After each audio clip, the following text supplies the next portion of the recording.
Evening all, just on my way home from work. Again, I've been asked a question which I get asked the most. What camera shall I buy? Now, that is like a question with 1,000,001 answers. Depends what you want it for. See, this is how difficult this question is. What are you going to use the camera for?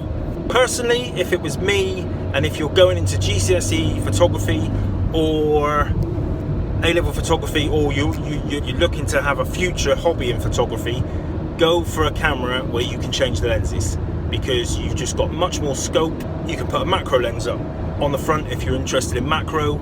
You can put massive great telephoto zoom lens for wildlife, nice wide angle lenses for landscapes. To be honest, cameras now are getting so cheap. Obviously you've got the SLR, which has got a mirror in it that flicks about, or you can get the mirrorless cameras, which are smaller. Do you want a camera which you can change lenses on? I mean, they do bridge cameras, which are good. I started off with a bridge camera years ago, and it just got to a point where I couldn't go any further with it. The fun stopped. So once you decide that you're going to buy a camera that you can change lenses on, let's just say that's the route we're going to go down, then the big question is make a model. Best thing is, it's the old try before you buy. Get in the shop, have a good old feel, good squeeze, and see what feels good in your hands, because at the end of the day it wants to feel nice in your hands. Whatever camera system you go for around the same price, they're all of a muchness. A £350 Canon is going to give you roughly the same kind of quality as a £350 Nikon. I mean, obviously the other things to consider is size.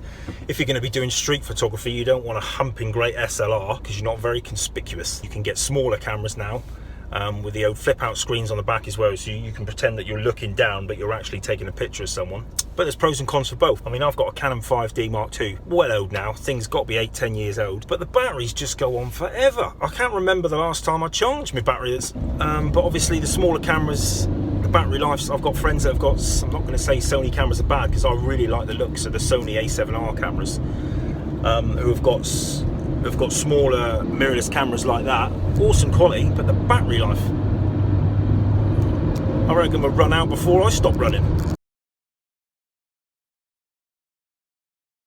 I mean, most cameras now record HD video, if you're interested in that. I remember that before the cameras started doing HD video, I remember there was a survey in a magazine, and the magazine said, right, how many people think that SLRs should video?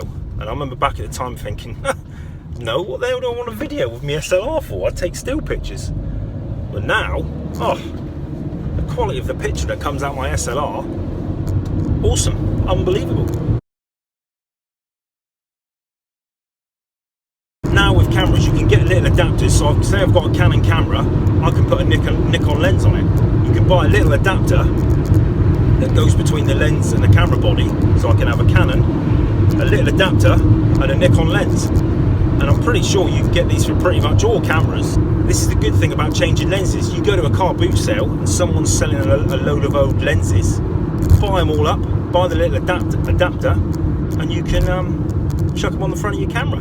You never know, you might be at a car boot sale one day and someone might be selling a lens that they just don't know what they're selling. It might be a little beauty.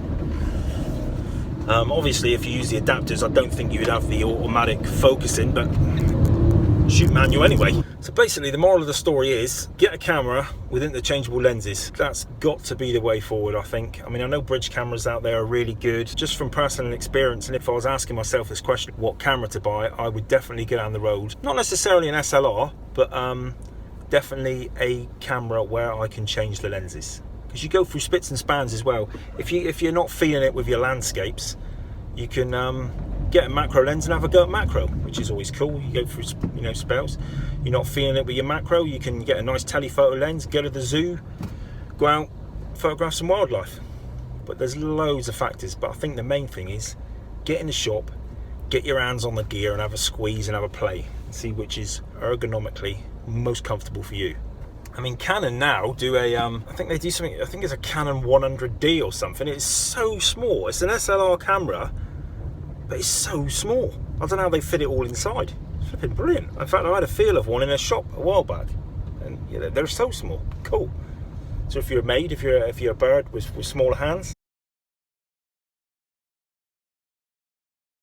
For some reason, everybody's hooked on this megapixel thing, Oh, it needs more megapixels. As long as you've got at least 12 million pixels is more than enough. I've got a 10-year-old camera, it shoots 21 million pixels, which is more than enough. It is for me. I print huge prints, fine. People that come up to me and they say, I've just got a new mobile phone. It's got 25 million pixels on it. It's better than your SLR camera. No, it ain't. The sensor in your phone is about the size of a gnat's ass. The sensor in my camera is huge. Which one's going to give you a better picture? Think about it, come on. All cameras on the shelves now have got plenty enough pixels in them to give you nice pictures. Unless you're blowing the picture up to go on the side of a bus, you don't need to be spending thousands of pounds. And not many of us print pictures big enough to go on the side of buses. Most cameras now are banging out 18 million pixels anyway, and that's more than enough. I know of one camera, a Canon 1DX Mark II. I would love that thing. I think that's only like 18 or 19 million pixels, and that camera's over $4,000. But yet you can get something like an 80D or a 70D, which is less than 1,500 quid, and is kicking out over more pixels than that. But the 1DX, the one that's more expensive, has got better weather sealing. It takes more frames per second. So I completely understand it is an absolute minefield. I've got friends of mine that say they look in the camera magazine and they see there's two cameras.